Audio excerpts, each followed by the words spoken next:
Interesting. Ooh, like they're gonna pay me for something what I've been doing by myself and as a hobby. Welcome to the Outdoor Biz Podcast, where each Tuesday, your host, Rick Says, gathers around the mic with outdoor industry entrepreneurs, brand leaders, founders, and enthusiasts to share stories from the backcountry, the startup files, and the retail aisles. Rick's guests offer actionable advice to land your ideal industry gig, grow your outdoor career, or plan your next big adventure. Subscribe wherever you get your podcasts so you don't miss a single episode. And now, here's Rick. Welcome to episode 461 of the Outdoor Biz Podcast and Dittmar Adventures founder David Dittmar. Brought to you this week by Grammarly and Rome Generation PR. David Dittmar is convinced that outdoor life is the best therapy for the body and soul. In this episode, you'll hear how David leveraged his climbing skills into his own guiding business, adapted his offerings to meet the market, and his advice for you to do the same. Welcome to the show, David. Hey, how are you doing, Rick? I'm doing great. How's Thank you it for going? having me. Oh, good to see you again on the Zoom here. It's always good to reconnect with folks. You said you went back to Asheville after we were there for the ATTA. How was that? Yeah, so after the ATTA, the week, I came back to Houston. I live in Houston, as I mentioned before. I spent like barely 2 weeks, and then I went to Louisiana for a meeting. Wow. Back Houston, and then I took the family and we went to Asheville. Nice. So yeah. Well, you were there. Weather is nice. Yeah. Did you guys do biking? Yeah, biking. You went biking? Mountain biking. Yeah. Oh man, I bet the kids love that. And I signed up for camps for them. Oh, cool. A couple of really good places for mountain bike camps. And our backyard, like literally, is the Pisgah National Forest. Oh. So we were like riding the bike out of the driveway, like 10 minutes, hit the trails, 2 hours. And we were like every morning. That was our ritual every morning. Awesome. Yeah. How long were you there? A week? Almost a month. Wow. Good for you. Awesome. Good for you. Almost a month. Yeah. That's great. Yeah. Yeah.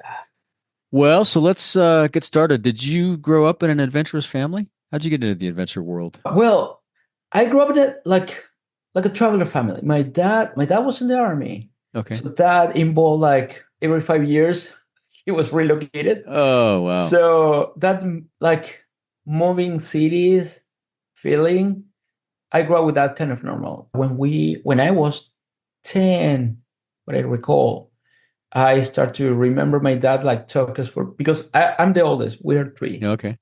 3 of you. So I remember like my dad like just taking like these camping quick trips every weekend, every other weekend. We went for camping. Ooh. Just to have fun, even for like small parks around the city. So to have that sense of like, independence, being on the nature. Oh yeah. Yeah. So eventually that became more adventurous. What kind of adventures? Did you go rafting or what kind of things did you do? Yeah, like canoeing, horseback riding. That's quite interesting because I didn't grow up with horses, but my dad liked it a lot. So I had classes, and my mom's family, they used to live in a farm with a few horses. I remember just going to the barn, take a horse. Oh, that's awesome. Yeah. And just take off. Wow, that's cool. Where'd she grow up? Where'd she live? Where'd she live? I was born in Santiago, okay, the capital of Chile. And my mom was born like 5 hours south from Santiago. Oh, okay. So your family's my dad was from Punta Arenas in Patagonia. Oh, yeah, way down there, yeah. Yeah. So that's why I eventually came back to the back to that the city. area. Yeah, right. Yeah. That's awesome. Yeah. And when did you begin guiding? How long on your life? That started in 2004. Okay. Long story short, after college, I moved to Spain. Oh, I lived in Spain for 2 years in Barcelona. Nice. Yeah. Sounds cliche, but but like I learned Barcelona was like a perfect combination to start to feel like what I really like about a place to live in the future. At that time, cosmopolitan city, really nice coast. And in your bike, you have a beautiful mountain where you can go hike and bouldering. Right. And so then you so take you the did a lot of train climbing and hiking and stuff on your own as activities. Yes. Okay, Yes. got you. Uh-huh. So that started like in college, basically. Gotcha. Uh-huh. Because my family, because my dad, I always like to just go camping, like soft hikes. But that mutate to this, okay, let's try it.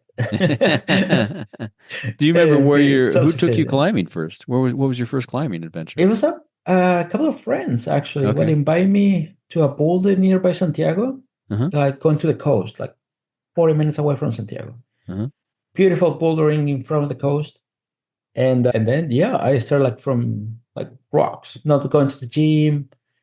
Now I'm going to the gym because indoor, but whether it's not like helpful here to go out. Well, and you got to go. You got to, when you're going to keep doing that, you got to do it when you can and where you can. Sure, you can't always get on the rocks, so you go climbing on the gyms these days. That's so true. Yeah. So rock climbing at the beginning, hiking, and feel more curious about like all the activities. Basically, that's how I learned in Spain. Why I really like the outdoor, like, get into like more deep in why I'm choosing that activities to have fun. I study economics. My background. Did you? Oh, wow. Like, totally pretty dry. Yes. And actually, that was the whole reason why I moved to Spain. Looking for a different job, different experiences. And to be honest, like that totally changed. That was it's kind of cliche. Oh, I need to go to another place to find out like what I want. Yeah. And so on my way back to Chile, family reasons, I moved to Punta Arenas to take care of my grandpa. Oh, nice. And I found a friend from college. And he told me like, hey, are you still doing all this backpacking? You still speak English? Or at that time, like my English wasn't that okay. But I still like have a good conversation. So like, because I work for a hotel and I read guide. So I can train you. Interesting. In all this guiding like procedures, protocols, and all this stuff. And that was the start. Actually, like they're gonna pay me for something what I've been doing by myself and as a hobby. That's how I got into river guiding. It was fun. And wait a minute, I can get paid to go rafting? Okay. Yes, exactly. So what kind of guiding did they do? What kind of outfit were they? They're climbing, obviously. No. I started a hiking guide. Okay. In Chile, we don't have. It's pretty much like here in the States. It's up to you. Basically, if you get like certificate, and your skills are up to be trained and be guided on that area, climbing, kayaking, or certification. Just give you that. But I remember in France, they have this. Even if you're a hiking guide, you have different levels. Yeah. Yeah. You're never a mountaineer. Yeah. You're not going to be a mountaineering guide if you're not a UMGA certified guide. Right. So we were like that hiking guide, but like we went with people to trails. Working in a hotel is different. You do mostly all the time soft hikes. But that was my introduction, the beginning of my addiction to be in that park. Yeah, right. But that's good because you learn how to handle the clients, right? Because that's a whole other different area. Groups, people, psychology. Yeah. Oh, absolutely. Yeah. After a few years, I just reconsidered going back to college. I never went back to college, but I was like, oh, you know what? Like psychology was like the perfect career for this. Yeah, right. Exactly. Yeah. But how long did you guide? Like before you started hiking guide, like 2004 until 2016. Oh, so a long time. Okay, yeah. And was it only hiking, or did you do a little kayaking and a little other things? No, just hiking. Just hiking. Yeah, I just want to specialize just in one discipline. As a guy, young guy, obviously, it's good to know like at least kayaking or hiking or climbing and hiking. Yeah. To manage your schedule, but I was quite busy my whole season. Oh, wow. Good for you. And the season in Patagonia is mostly from October to March, April.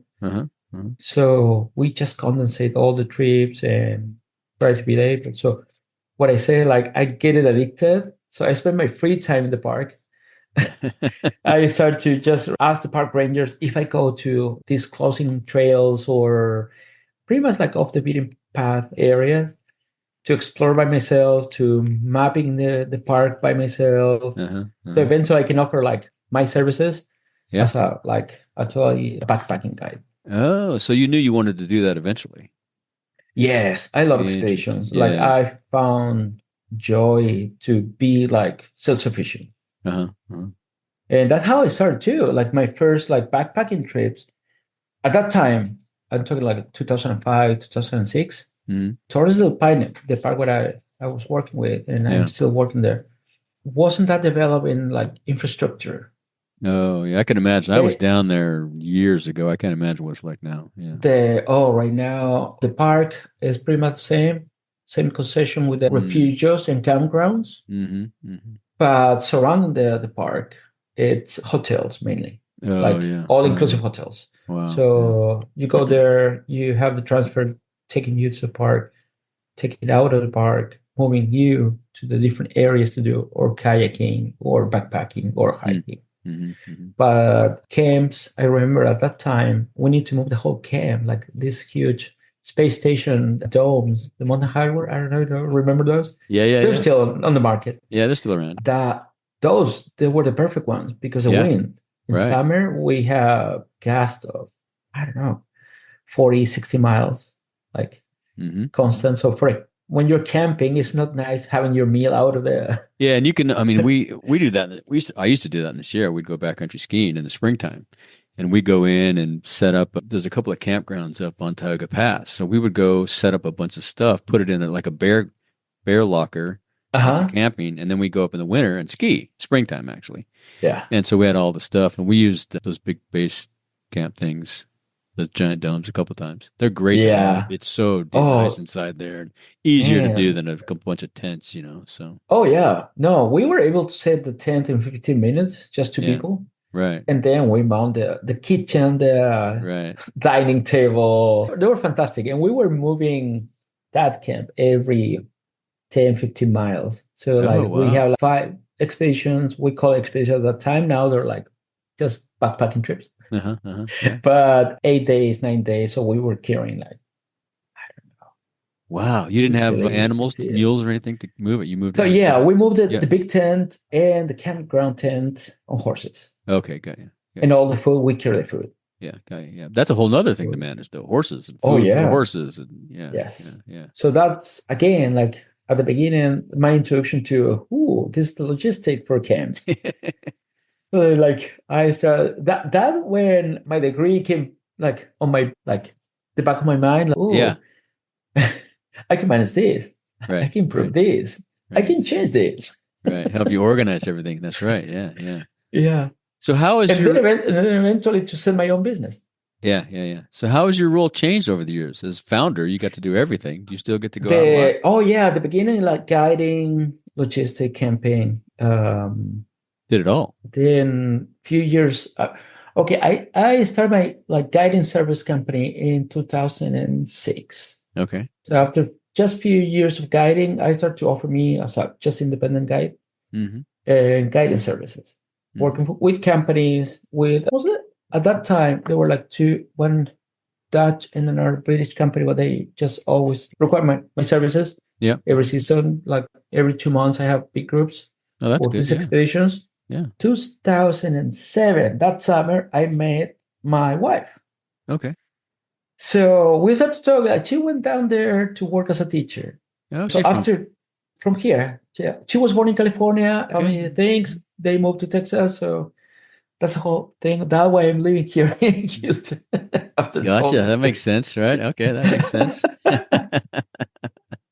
So and then she came back to the States, and she asked me like, "Hey, you know what? I want to come back. I know you're doing your guidance service. We can change something and offer trips too, and I can work on that." It's like, all right. So we started to talk about businesses online. And we said the Dittmar Adventures, the first year, 2008. So we established in 2008, offering like 4 trips. She was the admin person. I was the operations. And that's how we started, actually. And you started trips down there, or did you start trips around the Houston area? Just the park at that time. Okay. Torres del Paine. 2009, we partnered with an Argentinian company, another couple He's from Argentina. She's from England. Oh, cool. So we became friends first because similar stories. And they're like, hey, we can work together. So we can manage our Argentinian side. You can manage our Chilean side. Yeah, cool. So we start to do that. And we start to do regular trips to El Chaltén in Argentina, Calafate, Puerto Moreno, Torres del Paine. And then the more we go, we start, okay, so how we do it? So this year was great. This season was great. Let's try to offer multi-activities. Let's try to not expand, try to keep like everything manageable because we're not control freak people. But we like to have the control when it's small. Yeah. Easier to manage when it's small. Oh, yeah. And working with the right people, all our like really good friends, pretty professional. Yeah. And if you only do a certain amount of activities, if you don't expand into 20 different trips and 30 different places, and it's way easier to manage. That's smart. Yeah. And the other thing, like we wanted to be a specialist in custom trips. We didn't want to sell like cookie cutter trips. Main reason, competition. It's way bigger. You find like internet, like 5 days in Patagonia. It's a standard trip. So we wanted to offer a customer like experiences basically. It's like, hey, tell us how long you want to travel here in Patagonia and pretty much like what do you want to do? We can just like craft, I don't know, in between 2-3 proposals and you pick which one is the most like. How often, what would you say the percentages of people that want you just to you design the trip or how versus they come in with ideas? They want to do this. Is it 50-50 or what percentage? Pretty good question. It's close to 50-50. Is it? Yeah. It's been the year. Some seasons we have more people like super willing to like, no, just craft something based on this. And we just crafted the itinerary. They say yes, they like it. Some season there are people what they're like, you send the proposal and they change every single day. But then it's perfect because it's based on that. They design their own trip. Yeah, right. Yeah. You can adapt. Yeah, that's good though. Yeah. Yes. That's awesome. So we were like super open on that all the time. So you got to be flexible as a guide, right? You probably learned that. You got to be able to adapt to the weather, adapt to the client's attitude, adapt to sickness or whining or whatever it is. Yeah, that's crazy. Yeah. So in what ways have you seen the travel in Patagonia change since you started guiding? Oh, a lot. One, the kind of customers evolve into these more luxurious. Not necessarily the people like more luxurious preferences, but the infrastructure grow in that way. As I say, all-inclusive hotels. Yeah. So people don't have too many options or like basic backpacking trip on refugios or like all-inclusive hotels with the transfers, excursions every day. Oh, wow. And pretty much those hotels offer like packages, like 3 days, 5 days. More than 5 days. Yeah. And do they take people out and camp in tents and stuff, or they go? No. So the hotel every like soft heights and all. Gotcha. Sorry, that's Ruby, my dog. No, that's okay. I didn't hear. I can't hear it. And so that's how small companies fit pretty well with the hotels too, because some people want to stay in a hotel. Yeah. 1-2 nights, and then go for expedition or 5 days multi-activity. Return to the hotel, and then they're set. Yeah. So, shower and sleep in a bed every night. Oh, yeah. I want to leave Patagonia. Right. Waking up in a comfortable have a drink bed when I get back. Yeah. Exactly. Yeah. And with the time, like hotels change everything, services change everything. I don't know if I mentioned, but the park where I work with, Torres del Paine, it's a national park. But there's a private property attached to the park. Oh, and it's part of the park. And they own a hotel. They own 3 campgrounds and refugios. So pretty much like you need to go through them and the concession of the park for all the reservations. So there's just 2 companies managing all the lodging, basically. So and 2 meals. companies managing that. How many guide services are there? Oh, a lot. Yeah, not just the hotels. You have also all the companies operating there. trails, they So have is a it 10 or maximum 20? I mean, is it like a lot? 20, 20? more, Oh, wow. Really? more. Yeah. So Wow. there's like for multi-activities to do the whole loop, 10 days. So like doing the loop of the park, Yeah. it's a maximum of 80 people on the trail because that's the refugee capacity. Hotels, they can host, if I'm not wrong, they're around 100 or 150. So they're like the trails accessible like for day hikes. Yeah. You can see easily 200 or 300 people per day. Oh my God. No in kidding. and out. So that's why the multi-activities are like, for us, quite popular because you take just one day, like super busy day, and then you don't see anybody Yeah. until the end of your day. You're hiking. That's great. The other funny part is you take the people and you cross groups. So you're like get with another group, but you're always alone until you stop. 20 minutes later, you find another group. Oh, they catch up to you or pass you. Yeah, exactly. They pass you, they catch you. Yeah. Man, that sounds pretty crowded. It is pretty crowded. I've been talking with a couple of friends from ATTA about that, like how that's how it's gonna be. We learn how to live with that. Right. We don't like it. Right. Because answering your question, how I saw like the tourism in my area evolving is pretty messy. It's manageable because the infrastructure have the capacity to absorb the people, but it's not okay for the experiences. Some, I don't know. Some people like it, and it probably that's the answer. Is like people evolve to have. Well, people want to go like, check the list, right? They want to check it off the list, so they're willing to deal with the crowds. But are you worried at some point though that it might get? I mean, it sounds like it already is overcrowded, but it might just get overwhelming. Just No. Well, they limit it. Really. They limit it. Yeah. Okay, that's good. Yeah. Because we have the same thing here, in the Eastern Sierra, Yosemite and all those places. You're right. It just gets, I experienced that in Zion, actually. Zion, yeah.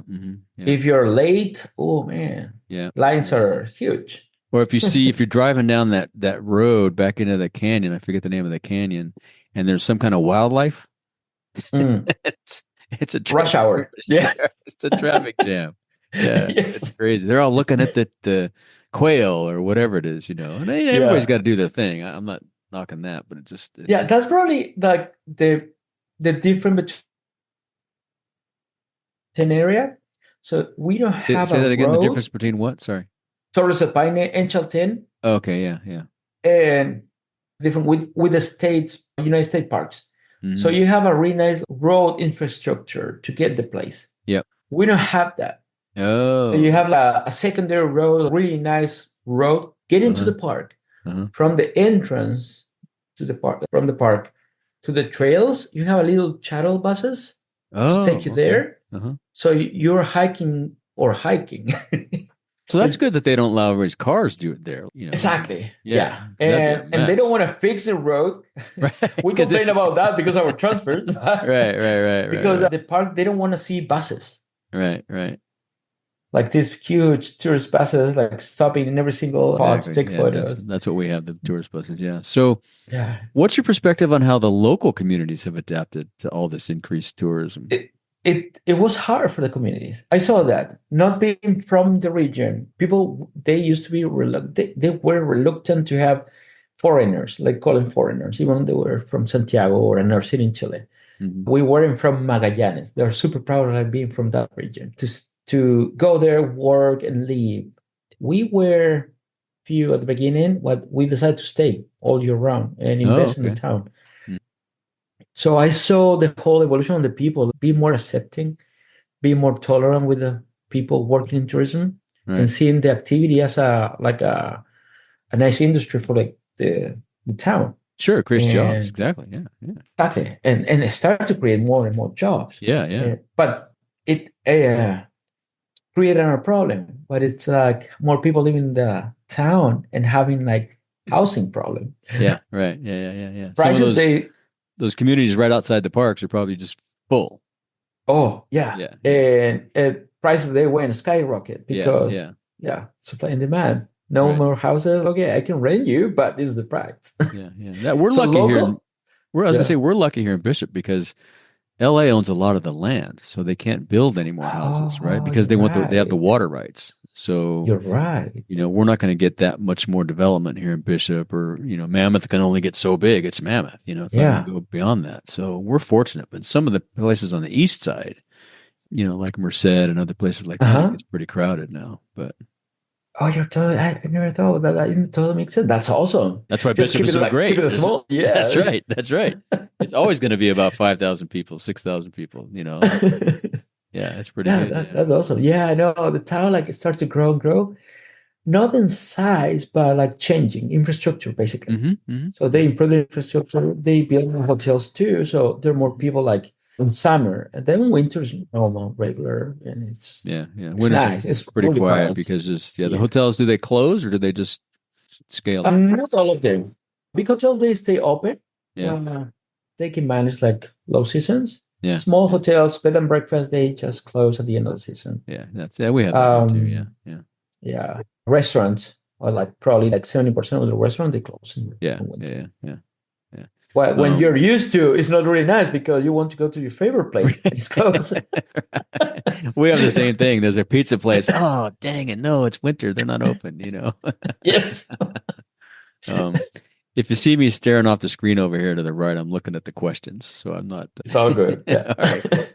So, how have you adapted operations to meet the changing landscape of A, the adventures, right? The things that people want to do, and then B, the crowds. I mean, that's got to be a management. Wasn't that hard? Mainly because we still doing custom trips. So working on that, we had a great communication. The girl, the sales department, they're doing an awesome job. Getting into the customer, starting that conversation and communicating quite effectively. Setting their expectations. That's great. Yeah. Exactly. So in that way, we just offer what we can offer based on what they want, their preferences. So we give them an option. And they start to talk hey, but you know what? If you want to do this hike, maybe if it's a good idea if you stay here because it's not crowded, the place is smaller, it's more personal. Some people like hotels and they way up front. Hey, you know what? I really want a fancy hotel. I don't mind the backpacking trip. Yeah, right. After backpacking, I want to be able to go have a nice shower and a cocktail. Exactly. And the other side, you have the people hey, you know what? I don't care the city. I want to put all my money on this backpacking trip. Yeah. Have you had anybody ask for something that you couldn't deliver? Yes, a couple of times. Yeah. It's basically because of logistics. Oh. Yeah. I bet the logistics have gotten harder too as the traffic has increased. It's harder basically because prices they went up and they're still going up every summer. That part has an increase of in between 5-15%. So prices they were always going up. Right. So that's why when we get the chances to do something different, but I want to do that. Ooh, all right. I find the options, but you want it because it's quite pricey. Yeah. No, but logistically, I remember that customer, he wanted to cross the ice cap because there's a huge glacier in the park. We did a whole loop kayak trip with that customer. He was one of and he organized a trip to cross the ice cap, go through a valley and get to the fjords. Okay. All the west area of the southern Chile, they're pretty much like Norway. Okay. Yeah. But we don't have the infrastructure. There's nothing. It's total wilderness. Right. So when you get out there, you're on your own, right? Nobody can come and get exactly. You. Yeah. Yes. So helicopters and in Patagonia is weather dependent. So pilot tell you, tomorrow I can go because the forecast say that. But if today change, we're not going. We were getting picked up on a river trip in the Arctic a few years ago. And it had been raining all day. The water was coming up, and the bush pilot came and landed and was picking us up, and I remember someone hollered at me, dude, run, dude, we got to get in this water. He's got to go now, Yes, that's the other thing. They don't wait. Right. Yeah. And the other thing, there's no enough room for airplanes down there. So we rely on boats. Oh, and both, there's really? Interesting. yeah. So all the fjords, they're connected like super nice, but there are a couple of boat services. Oh, that's cool. Really pricey because like you're paying like a really nice hotel floating every day, so Yeah. you pay daily. Yeah. Wow. So the whole idea was like moving all our kayaks to that area, so finish the ice hiking, the traverse, and then end up like kayaking. Wow, that's a lot of logistics. Yes, that was like few months planning. Yeah, but And on the paper, it always sounds perfect. You're prepared for like at least 3-4 scenarios to change the plan. But a month prior to the trip, the weather was like super, super bad. We need to start like changing the plan ABC to DEF. And yeah. And at the end, like, you know what, like it's not going to be feasible. It's like this season looked like it's not going to be cooperating. But you could reschedule for the next season.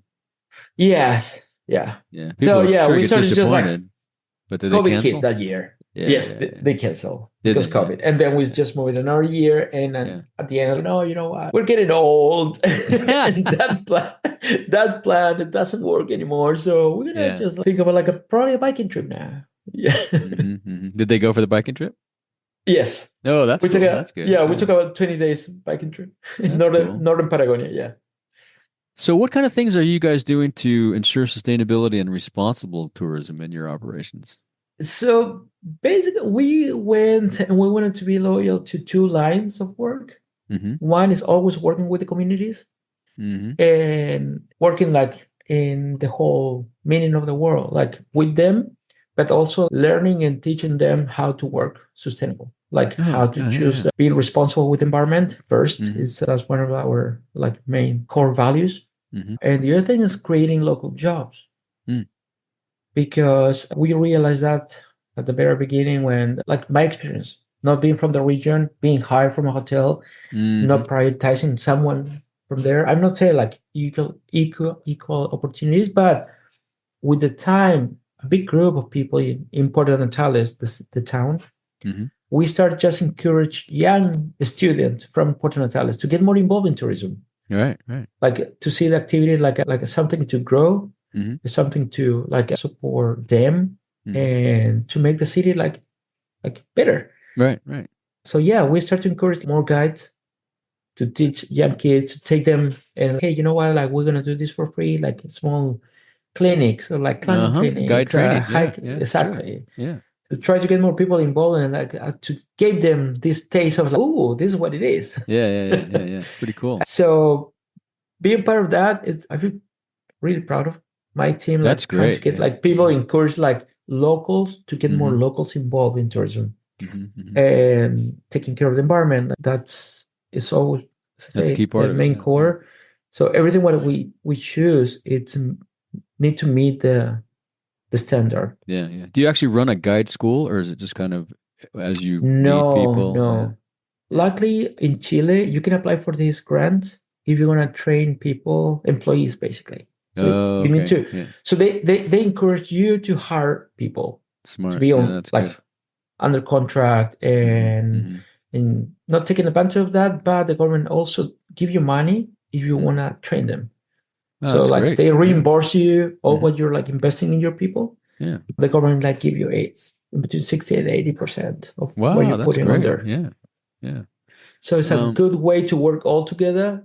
To train them to, and it's great for everybody. Even when you don't retain them, because you, as a business owner, you always want to just keep all your good elements and all your people. People need to grow too. So that's exactly what happened to me too. And I feel curious about going independent and not working for the same company. Right. Is there a limit on the number of guide service that they allow, or can someone can get trained under you, work for you a couple of years and do exactly what you did, start their own service? Yes. Yeah. Interesting. Yeah. Chile, it's one of the pillars of the economic policies it's really pro-business. So it's like you can start your own small business as a guide. It's quite tricky too, because you can be without experience, like founding a guiding service. But regulations came in place at the moment. Like you need to be registered in the National Register of Tourism. Yeah. You need to demonstrate you have experience. You need to be part of a guiding association. You need to be part of we have all that here in the U.S. now. A tourism board. So basically, you can start your own business without experience, but you're not going to meet the standard. Yeah. So you can advertise, because we've been seeing that the last 10 years, probably a little bit more, like this competition from Facebook or Instagram. Like, travel with me, but who are you? Right. They might not have all the certifications. They may have done it a bunch of times. Yeah. We have all these certifications now. I think you have to have in certain areas, of course, in national parks, you have to have a license. Yes. So we started with that too. Yeah, national forests even, you have to have a permit or a license. Yeah. Yeah, that's awesome. No, we started 15 years ago with that. So to be a certified guide at that park in Torres del Paine, you need to pass a test, like in the city, but the park belongs, that the district. Right. So that way the city certify you, like, okay, you can guide in the park. So in like areas like Torres del Paine, where there's the national park, is there's land outside of the national park boundary that is like just forest land, or is it you can do whatever you want there, or is that National Forest Service? Private. It's private. Oh, private. It's private. So you have from to the east mainly, they're like huge estancias. Yeah. They're ranches. To the west is national forest. That's managed by the government. State park, because it's government land. Yeah, like we have that here too. Yeah. We have a couple of parks, like right next to Torres del Paine. That's Bernardo Higgins, but it's the biggest park in Chile. But it's mainly fjords, lakes, and glaciers, and that's it. Because that Lufe is like nearby to. Then it's government land all the way up to Caleta Tortel. That's northern Patagonia. And do you need a permit to operate on government land? Or you can't do anything on government land. Yes, you need to. You need a permit. Yeah. Okay. Yeah. So you can still guide there, but you got a government permit. Exactly. Yes. Yeah, got you. Yeah. Yeah, you need to go through the State Department, actually. Oh, wow. Interesting. You need to file a paper, just what you're doing. We call it the expedition permit. That's how it's called.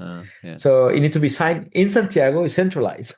Wow. Yeah. See, we all have through the local Forest Service. You get a national, wilderness permit from the Forest Service.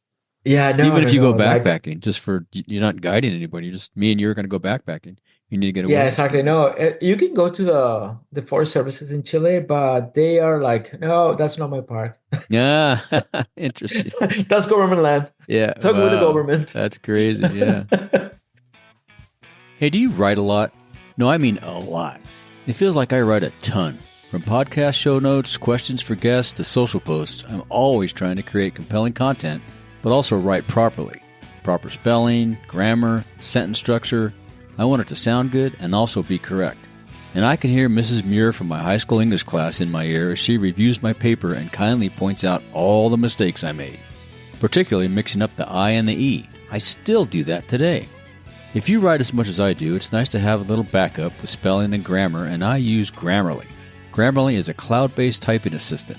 It reviews spelling, punctuation, clarity, engagement, delivery mistakes, detects plagiarism, and suggests replacements for the identified errors.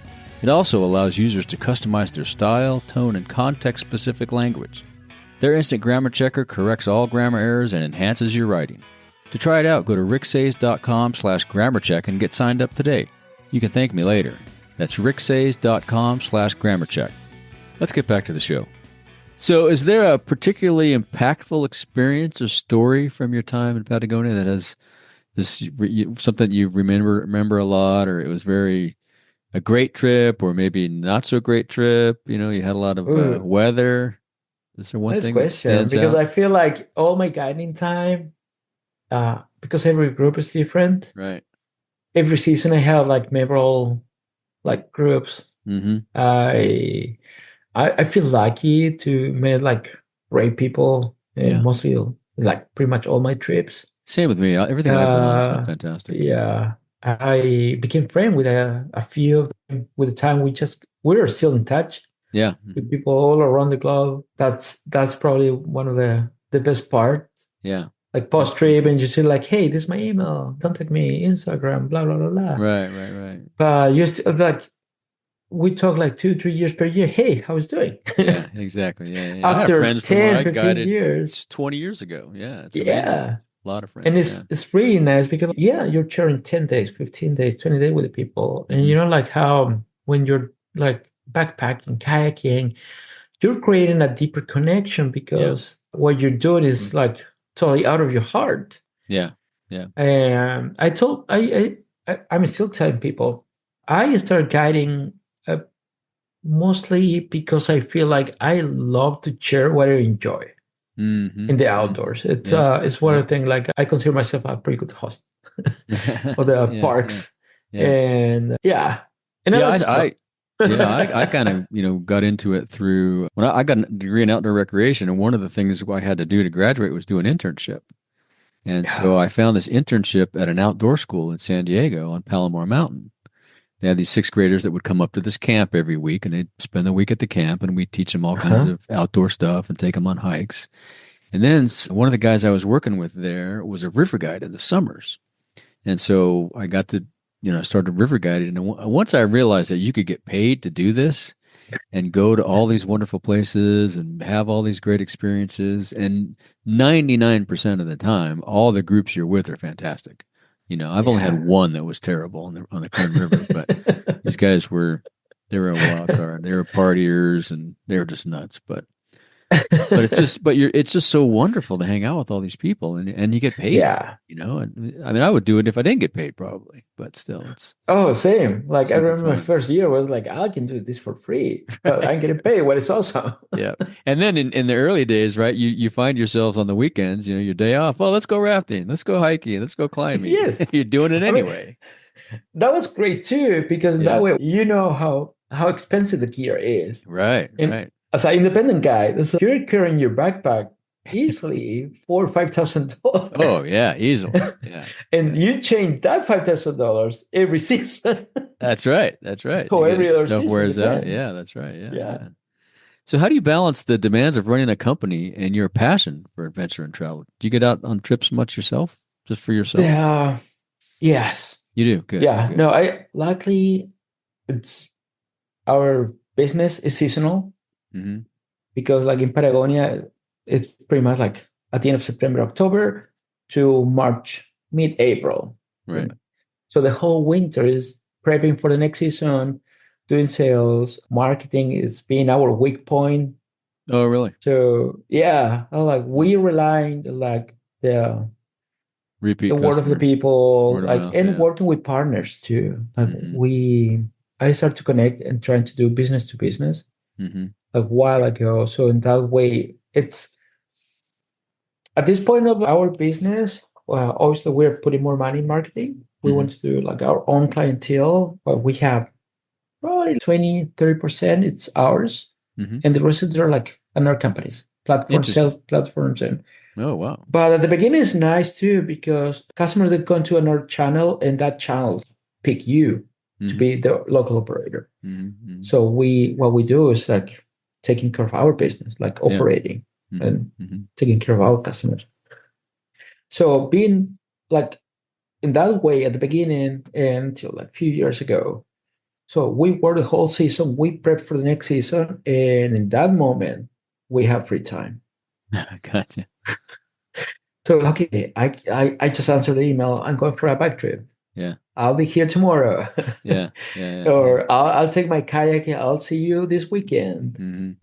Also, in my life, it changed everything. Being dad, it's like my first kid changed my whole outdoor life. I've heard that. I don't have any kids, but I've heard that, and I've seen that. Eventually, it took me a while, but I understood that's a process, that's part of life too. So I need to just give up for a few years until I can train them to do what I want. Right. That's what we do for mountain bike trips, kayak trips, and all this stuff. And I'm lucky they love those activities. That's great. Good for you. Yeah. You train them right? You expose them to it early and you have fun out there. That's one of the things, I would go on outdoor stuff as a family sometimes, and some of the trips weren't fun. I didn't like it. Either it was the activity or somebody was in a bad mood or, so if it's not fun, kids aren't going to do it. Yeah. And that changed your whole holiday time, basically. Oh, yeah. The day was horrible. Most of the 99% of the time we were just out there having a blast. But I remember a couple trips, I was like, whoa, what the hell are we doing here? This is terrible. So eventually, like, I found myself like looking for this free time to take, I don't know, backpacking trip, biking trips, kayaking days. Then with the time and part of the evolution of my role in the company, I started to do more promotion. Mm-hmm. So I used the promotion role to just go places, like in Nashville for the conference, ATTA right. Yeah, conference. Exactly. Right. Yeah. So, hey, I'll be there 3 days before the conference. I'll do a mountain bike for 3 days. Yeah. I'm going to be really productive, social, and I'll stay 2 days later. Yeah. No, that's smart. Enjoy another 2 days for, I don't know, kayaking or rafting. Mm-hmm. Mm-hmm. Same with my trip to Ecuador. I go at least 1 or 2 times per year to London and Berlin. Oh, wow. So try to combine work and my outdoor life. Good for you. Yeah. But I miss those days, like taking my 15, 20 days backpacking. Yeah. You probably get 1 or 2 of those a year instead of 4 or 5. Yeah. It all evolves. Yeah. So after all the evolution of your business and growth, what advice would you give some young people wanting to enter the adventure travel industry? Being creative. Try to keep in mind like the place where they're going to operate need to be exactly like that, pristine, clean. Taking care of the places is taking care of your business, basically. Taking care of your work, your environment, the whole meaning of the word, like the environment and their work environment, it's beneficial. So we need to remember ourselves like we are social. So we're going to live with people and not necessarily like good or bad, but there's a mix of people all around. So some people like start the business like, about the competition, or there are like complaints about a bunch of stuff. But they need to focus like trying to be good and succeed in their goals. Yeah. They don't need to meet different people's goals, basically. Right. Yeah. Do what you want to do. Yeah, exactly. Yeah. Exactly. And put all the passion what they feel about the outdoors. Like that's customers. I've been customer too.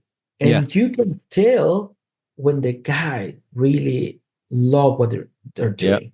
Yeah. If the guy love what he's doing, it's transfer you. It's like, it's man, amazing. yeah. It's amazing. Yeah. And I hope I transmit that my time when I was guiding, not just to be the funny talking guy. Right. Yeah. We had a guy here who was a guide for years over here in the Eastern Sierra, Alan Bard. He was a ski guide, a climbing guide. He did all the things, rafting. We went on a bunch of adventures together, and he was just that way. He just enthusiastic. He would wake up in the morning, blowing snow, wind, cold, but he'd get the stove going and have coffee and telling stories already in the morning. He was just one of those guys that was just unbelievable in the outdoors, everywhere, really. He died in a climbing accident a few years ago, but it's just, it was a bummer. But he was just one of those guys, and you knew whatever, didn't matter what was going to happen. The weather, the boat flipped, the boat ripped, whatever it was, we're having fun. I don't care what's going on. We're going to have fun. He was just, you're right. That's the attitude it takes to be a great guy. I have a couple of friends like that. And I had a friend, the guy what you're mentioning, and also died, Patricio. He was an amazing climber. He was a guy like who introduced me to the Patagonia granite.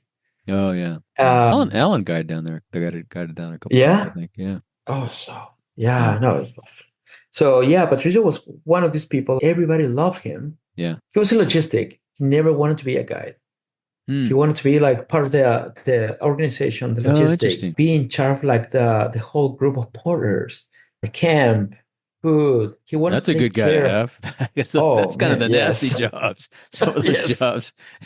And he loved it because he saw the activity as a training for his climbing time.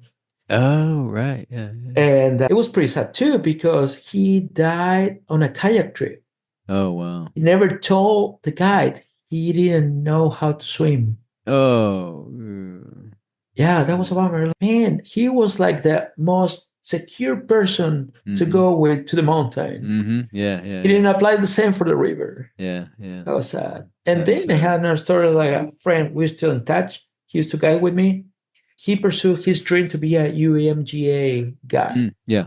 He loved the mountain. He breathed snow. He's that's what Alan was. Yeah. Oh man, yeah. He lost a couple of like fingers actually. Oh wow. Skiing in winter.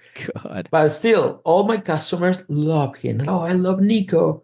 He's so happy. Even in the worst moment, he was smiling. Right. Yeah. Those guys are one of a kind, but it's great when you meet one of them or a couple of them if you're fortunate. Yeah.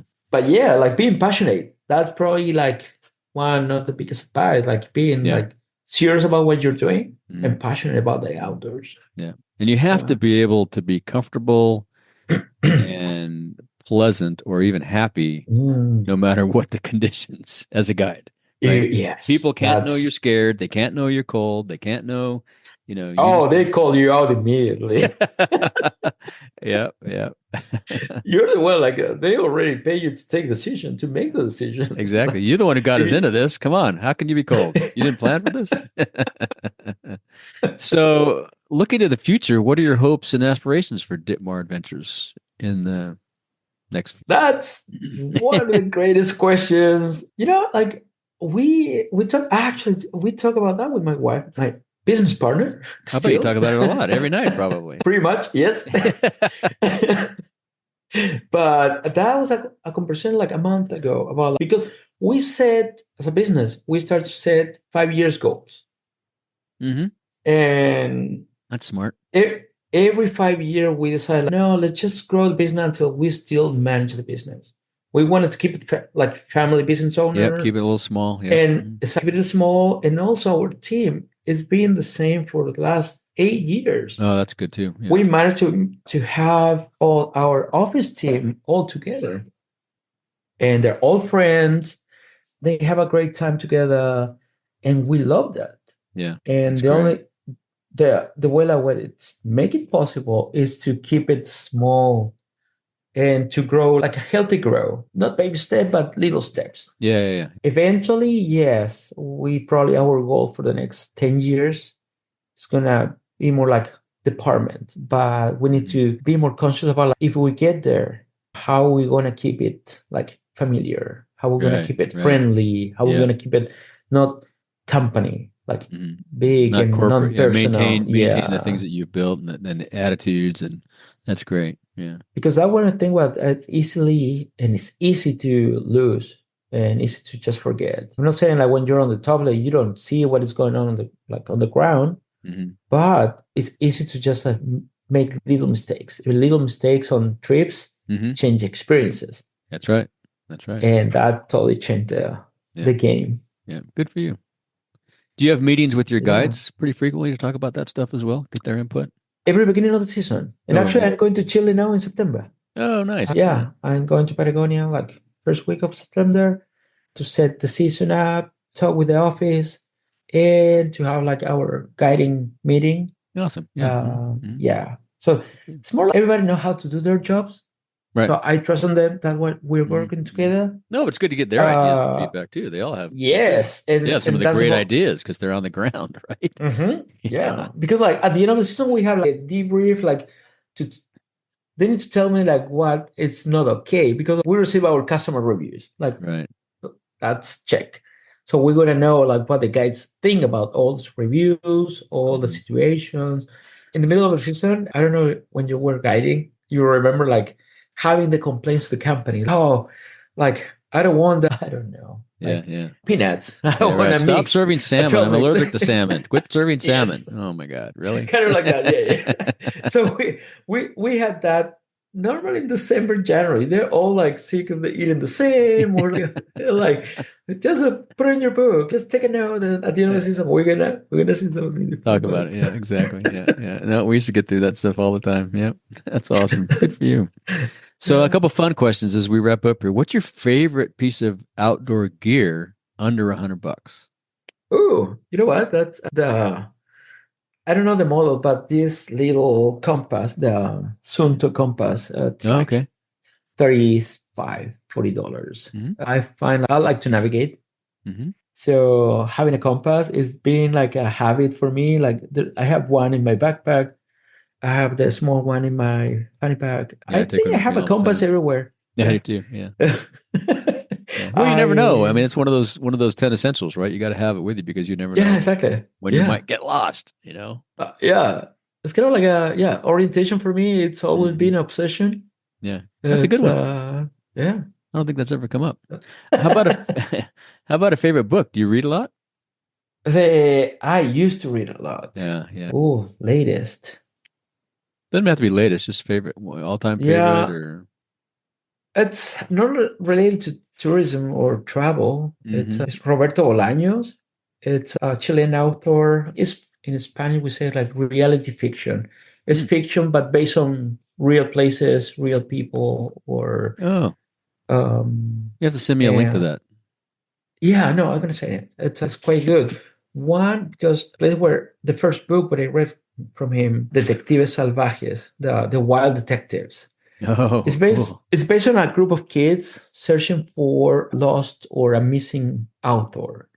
This kind of like person what the world forgot. They travel. They're like places in Chile, in Mexico City, in Barcelona, in Paris. So when you're traveling and you know places, the book tells you the story like you're being there. Yeah. And if you know the places, you can totally get immersed in, I'm sitting right in the same cafe, coffee place. Right. And you see everything. Right. That's cool. Yeah. No, I'm trying to remember. That was like 8 years ago. One of the books, I forget the title right now, but it's that's okay. You can send it to me. Yeah, you can send it to me. Yes, it's one of the Shackleton stories. Okay, cool. Ernest Shackleton, like the guy who got stuck in the Antarctic. Oh, yeah. Winter. Yeah. And how he kept the whole crew alive. Amazing story. Story. Yeah, I got to go down there to South Georgia and see that hill that's one of my dreams. That's a great trip. Yeah. Yeah, pretty often people ask me like, "You're way down there. Are you even been in Antarctica?" Like, no yet. Still not. We didn't set foot on the Antarctica, but we set foot on one of the local islands. I think it was. That's nice. Amazing trip. How was your experience? Oh my God, it was awesome. Love it? Yeah, it was awesome. Yeah, it was Sobek trip. Yeah, and we were on one of the smaller boats. So there were a small group of people.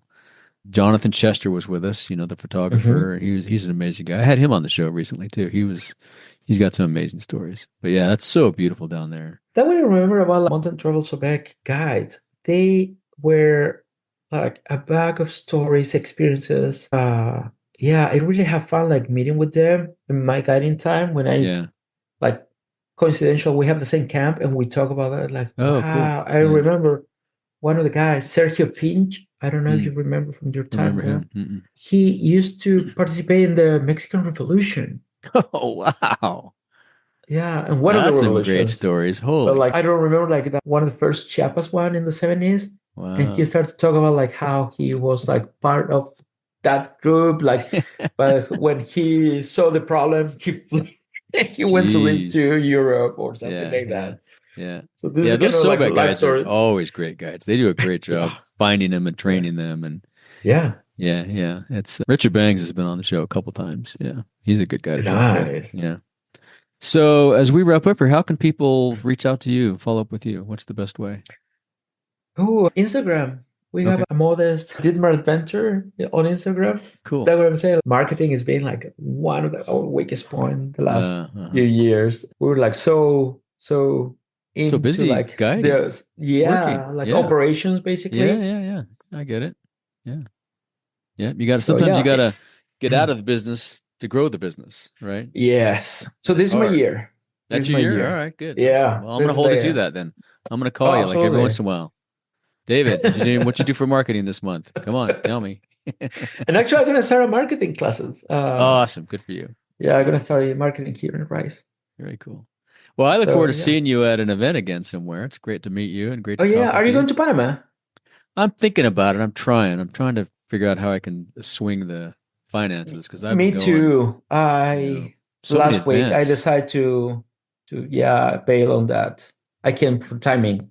Yeah, timing's a little weird for me, and the finances are a little weird, so I may not make it, but I'm trying. I'd love to. I went to their summit event in Alaska a few years ago. It's a great. They're all good. They put on great events. I mean, they're all fantastic. I love them. Yeah. But we'll get together somewhere soon. Absolutely, and I'm gonna let you know when I go to Colorado. That'd be great. To Bishop, Yep. Let me know. We'll go for a walk. That'd be awesome. Yeah. No, I'm thinking about Colorado because that's my next connect. Oh, gotcha. I already signed up for that. Good for you. Cool. Yeah.